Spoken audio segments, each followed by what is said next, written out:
أعوذ بالله من الشيطان الرجيم بسم الله الرحمن الرحيم الحمد لله رب العالمين الصلاة والسلام على سيدنا وحبيبنا ختم المرسلين سيدنا محمد وعلى آله وصحبه أجمعين. Assalamu alaikum wa rahmatullahi wa ta'ala wa barakatuh. Inch'Allah, aujourd'hui nous allons parler du sujet qui est l'hyperconnexion. Alors ça peut être les réseaux sociaux ou Netflix, d'autres choses, et le ramadan. Alors forcément on a des statistiques, on a beaucoup de statistiques, et les variables sont sur l'hyperconnexion, et les variables sont extrêmement différentes d'une génération à l'autre.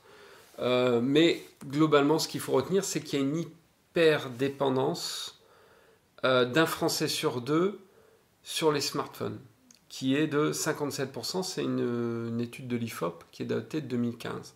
Donc ça doit être encore plus aujourd'hui. Néanmoins, il ne faut pas le voir le verre à moitié vide, mais il faut le voir à moitié plein. Pourquoi ? Parce que les réseaux sociaux, en réalité, ils sont aussi positifs.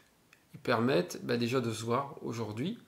Ils permettent une utilisation, d'écouter des leçons, d'écouter du Coran, de se connecter avec sa famille, de se connecter avec ses amis et de garder un lien, surtout en ces temps de confinement où c'est un peu plus difficile.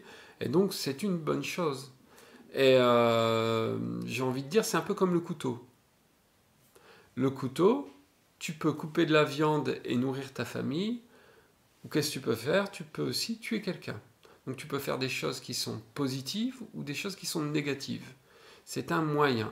Et bien pareil, les réseaux sociaux, la connexion sur le web, c'est un moyen. Et tu en fais des choses bien ou des choses mal. Ça, il faut l'avoir à l'esprit. Et le danger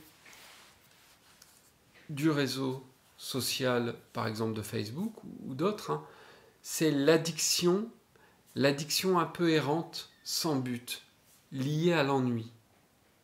Il faut savoir que nos téléphones, ils sont conçus pour être addictifs. Et parce que ton attention que tu vas avoir sur un sujet, cette attention, le temps que tu vas rester sur ce sujet, parce que ça ils le savent, ils ont des algorithmes, a une valeur. Et donc c'est conçu pour faire consommer, pour vaguer, pour aller partout. Et là, c'est là où il y a un danger pour le musulman, car le musulman ne perd pas son temps.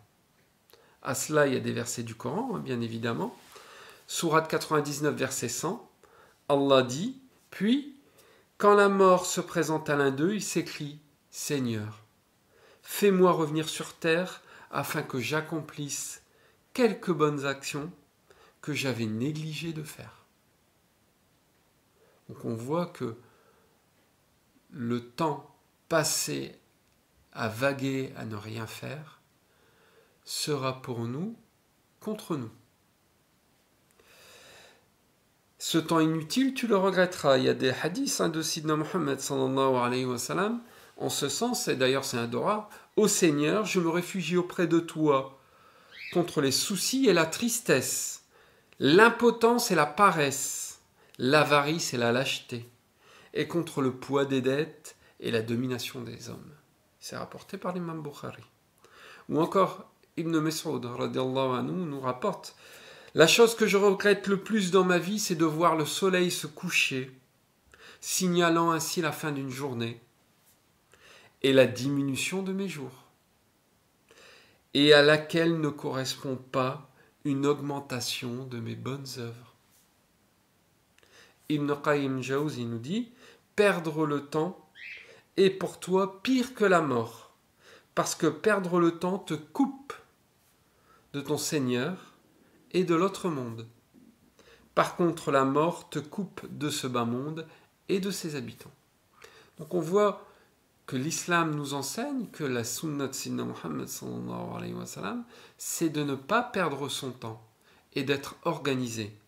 Et subhanallah, nous sommes pendant le ramadan, et l'objectif du ramadan, c'est de se connecter à Allah et de se connecter à la lecture du Coran, aux bonnes œuvres, à la famille, manger ensemble. Et la connexion, il va falloir la contrôler.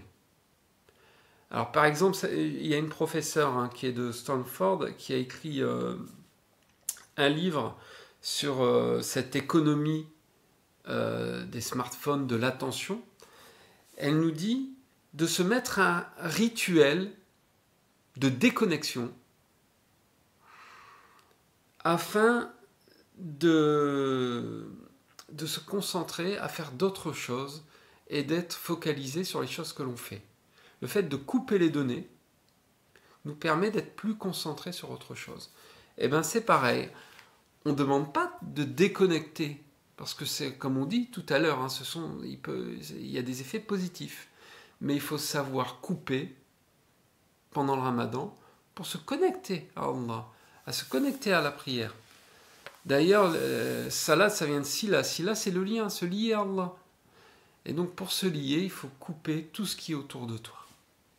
Et le smartphone en fait partie. Et moi, je pense, mais ça, c'est très personnel, et chacun pourra se donner une durée, mais je trouve que 3 heures par jour sur les réseaux sociaux, c'est assez. C'est même trop.